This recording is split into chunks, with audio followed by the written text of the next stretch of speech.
আমি দুঃখিত, আপনারা একটু ধৈর্য ধরে বসুন। জাতীয়তাবাদী স্বেচ্ছাসেবক দলের সামগ্রিক কর্মকাণ্ডের উপরে খুব সংক্ষিপ্ত একটি প্রামাণ্য চিত্র, তথ্যচিত্র আছে। আমি আমাদের যারা টেকনিশিয়ান আছেন, বিশেষ করে মুকুলকে অনুরোধ করব তথ্যচিত্রটি দেখানোর জন্য। এখন তথ্যচিত্রটি প্রদর্শন করা হচ্ছে।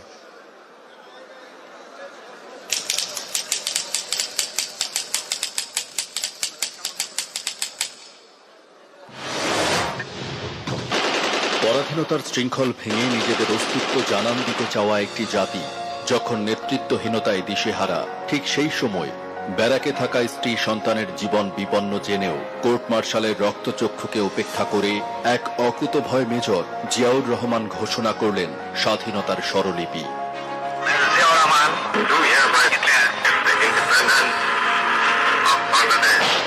এর পরের 9 মাসে সেই জ্বলন্ত ঘোষণার ধ্বনি প্রতিধ্বনি তুলে জন্ম নেয় বাংলাদেশ।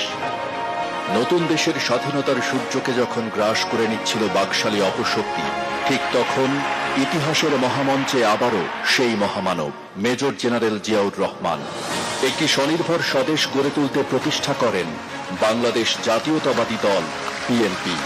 দেশের প্রতিটি প্রান্তে ঘুরে অনুধাবন করেন স্বেচ্ছাসেবী মানুষের প্রয়োজনীয়তা।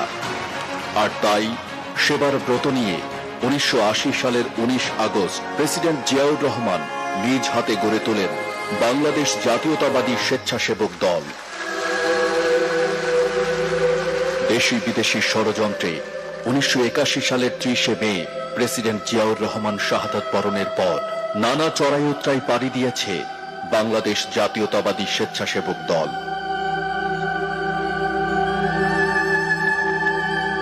বিএনপি চেয়ারপারসন বেগম খালেদা জিয়ার অভিভাবকত্ব ও বিএনপির ভারপ্রাপ্ত চেয়ারম্যান জনাব তারেক রহমানের পথ নির্দেশনায় আজ 45 বছরে বাংলাদেশ জাতীয়তাবাদী স্বেচ্ছাসেবক দল।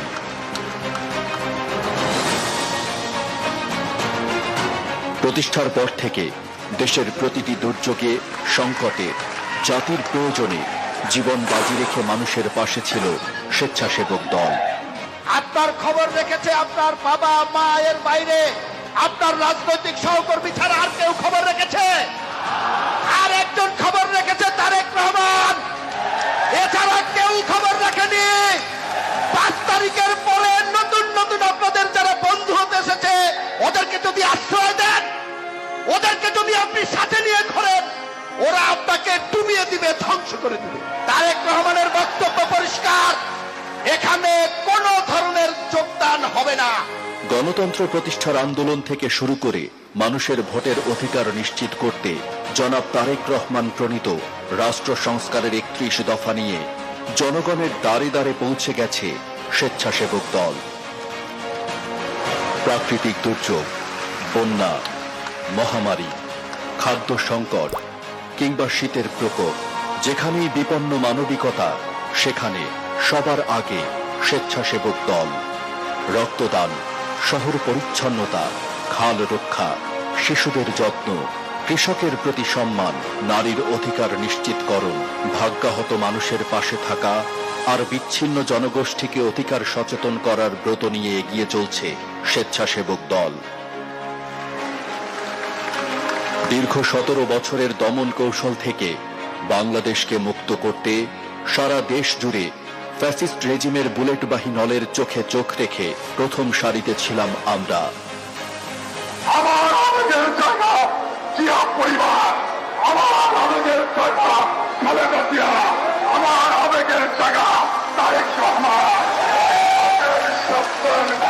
প্রতিহত করার জন্য জাতীয়তাবাদী স্বেচ্ছাসেবক দল যথেষ্ট। দীর্ঘ এই সময়ে নির্মম নিপীড়নের মধ্যেও অবর্ণনীয় শোককে বুকে নিয়ে মাথা উঁচু করে ঝাঁপিয়ে পড়েছি মানুষের জন্যে। 2024-এর গণ অভ্যুত্থানে ছাত্র জনতাকে সাথে নিয়ে ভারপ্রাপ্ত চেয়ারম্যান জনাব তারেক রহমানের দক্ষ দিক নির্দেশনায় ফ্যাসিস্টের মূলচ্ছেদ করতে অগ্রসৈনিক হয়ে ওঠে স্বেচ্ছাসেবক দলের প্রতিটি কর্মী। সুদীর্ঘ সংগ্রাম মুখর যাত্রায় আমরা হারিয়েছি আমাদের 24 জন অকুতভয় স্বেচ্ছাসেবক নেতা ও কর্মীকে। দেশের গণতন্ত্রপ্রেমী মানুষের জন্য ভিনদেশীদের আজ্ঞাবহতা মুক্ত এক বাংলাদেশ গড়ার প্রাণান্তকর প্রচেষ্টায় নিমগ্ন বিএনপির ভারপ্রাপ্ত চেয়ারম্যান জনাব তারেক রহমান। দিল্লি নয়, পিন্ডি নয়, নয় অন্য কোন দেশ, সবার আগে বাংলাদেশ।